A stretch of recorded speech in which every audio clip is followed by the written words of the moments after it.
What's going on, Babylonians, and welcome to the finals. This is going to be all about the closed beta that's currently going on, and I want to be able to bring some really good analysis stats out there for you so you know how to be able to set up your loadouts and know which are the best guns to be able to take into the finals. Now in this video we're going to be looking at the top 5, or my recommendations for the top 5 weapons across all classes when it comes to the finals that you need to be able to take in. I guarantee there's at least one weapon for every single class in this game, so regardless of your choice, if you like to play in light, medium or heavy class, I've got something in mind for you. Hopefully you're loving the finals if you do have access, as much as I am, and I'm definitely interested in being able to cover some more content of this over on the channel, because this is definitely a fun game, and I'm definitely interested in seeing where this will be going in the future. But without further ado, let's look in the top 5 weapons, technically in no specific order, apart from this first one, and this first one is going to go to the LH1 rifle. Now I've been in the testing area, I've been firing a few shots, I've been learning all about different kinds of body builds in terms of like all the HP stats, and while I don't have specific damage values in themselves, what I do have is the shots to kill and also the rounds per minute, so I'm able to accurately predict like a rough TTK as to how you'll kind of be affected in the game, and also to be able to, on certain weapons, be able to get those recoil plots for you so you can understand how best to utilise these weapons. Now the LH1 is definitely the outlier at the moment because the LH1 is just insanely strong. As the light class, it pretty much is probably the best weapon to be able to take in just pretty much every single scenario. Now there are a couple of other options that you can go with, but the LH1 is just pretty much like the dog's bollocks when it comes to it. It's literally the best gun to be able to go take out there, and you kind of are hindering yourself if you don't take that. The reason why is because the insane shots to kill when it comes on all the classes. Now when it comes to the finals, you really do have to choose a weapon that's going to factor in taking on, being able to take on light, heavy and medium classes all fairly equally, and if you can only deal with light and mediums and you can't deal with heavies, especially with the amount of heavy spam that does appear in the beta, and especially with all the HP that they do get, then you're kind of hindering yourself, you're not really being effective compared to some of the other choices that do exist in this game. Now with the LH1, you do have a 10-round magazine, and it's important to note this because we kind of need to be able to have a look at the TTKs to make sure that we can effectively kill within one magazine. Now when it comes to light classes, medium classes and heavy classes, when we're looking at pure body damage, the LH1 respectively can kill it in 4, 6 and 8 shots, and when it comes to crit shots, these pretty much double, so they kind of half the amount of shots they're going to be taken to kill. So light classes will now take 2 headshots, which means you'll instantly delete them, mediums will take 3 and heavies will take 4. Now if we are looking into TTK values, when it comes to a heavy, the LH1 has the fastest, bar none, crit time to kill when it comes to this game at 415.7 milliseconds. Now the next closest is the sawn-off shotgun, which comes in at 600 milliseconds and requires you to be able to hit both shots pretty much point blank to make sure that every single one of those connects. Not even the sniper rifles come close on this because the heavies do actually take 2 headshots to be able to take down, which clocks in at 1.2 seconds, so therefore it's just 3 times faster than the sniper rifle, and it's just the best rifle to be able to take out there. So overall, the LH1 takes my #1 spot, and if you are playing as a light class, you are pretty much hindering yourself if you are not taking this weapon out in there, and you will be absolutely deleting people as long as you can handle that magnitude of recoil, especially when it comes to like medium to long range engagements. Moving on, and these ones now don't really come in any particular order, but we'll be going for the SA1216, and what this is a shotgun that's equipable for the heavy class. What's interesting to note about the SA1216 is that if you do take it out though, you will have a delay of 0.85 seconds every 4 shots, because this is a rotating shotgun and that's how the magazine works. So you fire 4 shots, you have to rotate the chamber, you fire another 4 shots, and eventually you go all the way through your 16 shots that's in your magazine, and then you have to be able to do your 2.2 second reload. Now fortunately for you, we don't have to factor this in when it comes to the TTKs unless you're going up against heavies, and that's only if you're missing some of your shots because you're not up close. The reason why is when we look at shots to kill, when we look at point blank range, when it comes to body and crit, on the light classes this takes around about 2 shots, mediums will take 3 and heavies will take 4. So if you do land all 4 of your shots on a heavy, you are able to delete them before you then have to do that 0.85 second rechamber to then go on to your next 4 shots. As you can imagine, being able to kill in 4 shots is ridiculously fast, meaning that the TTK of the SA1216 ranges anywhere between 203 milliseconds and 610.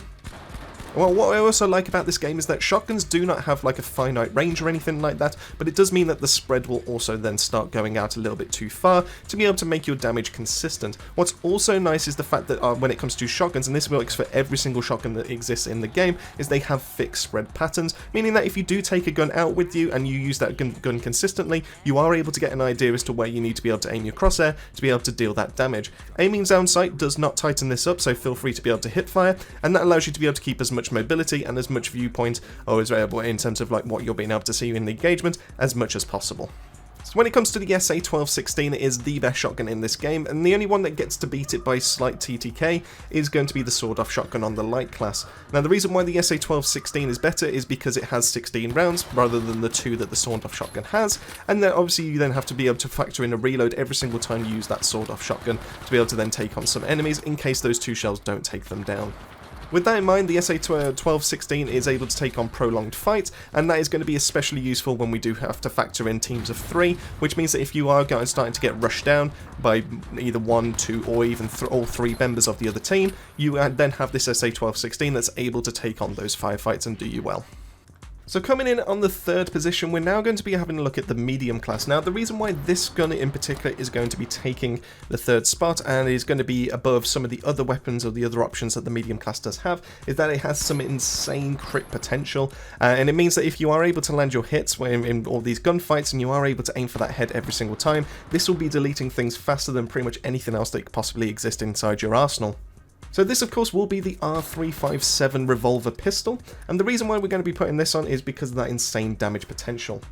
Now if we're just purely looking at body shots, the R357 will kill a light class in 3 shots, a medium in 4 and a heavy in 5, which means that you still have 1 bullet left over to be able before you then have to do a reload to be able to take on the next fight. As for crit damage though, what's really interesting about the R357 is the fact that there's no difference between a light and a medium, meaning both can be deleted within 2 headshots, and heavy can be taken down in 3. Now, what I really like about this is, like when we've already talked about the LH1, is the fact that we need to have a gun that's able to take down all 3 classes relatively efficiently, and that allows us to be able to keep up in some of those gunfights. The R357 also has a very unique property in which it doesn't have any kind of recoil. It means it recenters the shot every single time you go to pull the trigger, so in between those shots it's always just dealing with its own recoil, so it means it's almost pinpoint accurate and allowing you to be able to take on those fights, and then it's just purely down to you to be able to point and click to be able to land on those heads. Now if we are looking at pure TTK values, when it comes to body shot though, the R357 is not spectacular, meaning that it pretty much is around about middle of the pack, or maybe in the bottom half when it comes to the best TTKs in the whole game. But it's the crit damage for where the R357 shines though, because looking at being able to drop those 3 headshots on a heavy target and being able to delete them in 723 milliseconds puts them bang on 4th in the overall TTK values across every single weapon that does exist inside of the finals. Now if you are playing a medium class, I would recommend the R357, but just know that if you aren't landing those crit shots, you would be better off with other options like the AKM, but if you are able to land those headshots, you'll just be absolutely smiling as you just watch bodies just fall left, right and centre. So coming in 4th on our list is going to be another light class special, and this is going to be the M11 SMG. Now, what really holds this gun back from being higher up on this list are going to be twofold. It's going to be purely the low damage, which means the insane amount of shots to kill, which we'll cover in a second, and also the recoil plot, meaning that anywhere outside of close range, you will really be struggling to be able to land these shots. But we've already mentioned the time to kill, so let's have a quick look at the shots to kill when it comes to this. Now, if we are purely looking at body shots, light classes will take 9 bullets, mediums will take 15, and heavies will take a whopping 21 bullets to be able to take down. Now, while this does sound a lot, the time to kill is actually fairly respectable, clocking in at 487 milliseconds, 853, and 1218 when it comes to the heavy. What really makes the difference on this is the pure rounds per minute, which I've got clocked in at around about 985, but that could be a little bit higher or lower depending on frame rounding. But these numbers get absolutely balmy when we start factoring in that if you were able to land all pure crits on this, because then it drops it all the way down for 7 shots to a light class, 10 to a medium and 14 to a heavy, which then means our time to kill drops by around about a third, meaning that we're now looking at 365, 548 and 792. These values in of themselves pretty much solidify the M11 as being probably the fifth best gun when it comes to crit times to kill, but just know that if you are outside of close range, you will start to then struggle with this. This is because the M11 does have a bit of a recoil plot to it, and it will take a little bit of time to be able to master, to be able to then start tickling those enemies from further than close range. As you will see from the clip in the background, it will start going straight up, which means that the first few shots are pretty easy to be able to control and be able to keep on target. After that, it will start them deviating right to left to right, and then that'll mean that you'll have to be able to reload. Because of the iron sights, it does make it a little bit easy to be able to lose track of your target as well, so that's also something else you might want to factor in when choosing this gun. Overall, the M11 is a pretty solid choice and a pretty good gun to be able to take into the finals, but just keep in mind that it will require a lot of shots to be able to kill, and it does mean that you'll probably be reloading it between every single one of your kills, and outside of that, I do think that it has a bit of a lower range compared to most of the guns in here, so you will need to be able to get up close and personal. Granted, this is perfect for the light class because they do have the mobility options to be able to pull this off, but the M11 is going to be one of those that you're going to need to be able to have decent mouse tracking to be able to keep on target while you shoot them down. So taking our last spot is going to be something that's a little bit different compared to the other four that we've just suggested, and that's because it's going to be at the very bottom when it comes to our TTK tables. Now, the reason why I'm going for this is because it does have something very special, very unique about it that can be massively rewarding if you are able to be able to pull this off. Now, the Assassin's Dagger, when you look at the purely on the TTK tables, is just the worst knife when it comes to it. Now, it swings every 0.85 seconds, it takes 3 shots to be able to kill a light class, 5 to be able to take down a medium, and 7 to be able to take down a heavy. This does mean that on a heavy target, you will be taking 5.1 seconds of solid swinging to be able to take them down, which, as you can imagine, is just insane, and they can probably just turn around and just kill you pretty much like several times over before you even get a chance to be able to take them down. So, what's interesting about the Assassin's Dagger is the fact that the amount of damage that it does do when you are behind an enemy. Now, if you are behind a light and a medium class enemy, this will always be a one-shot kill. That does mean that regardless of how much health they've got, whether they're being healed by a healing beam or anything like that, it's just always an instant kill on them, so therefore it's just a 0 time to kill when it comes to that enemy. Now, the only downside is that when it comes to a heavy class, it's not a one-hit kill. It will do a massive amount of damage to them, meaning that the next swing will pretty much finish them off, so you do technically have an 850 millisecond time to kill when it comes to that class if you are able to land that backstab and then just follow up straight after.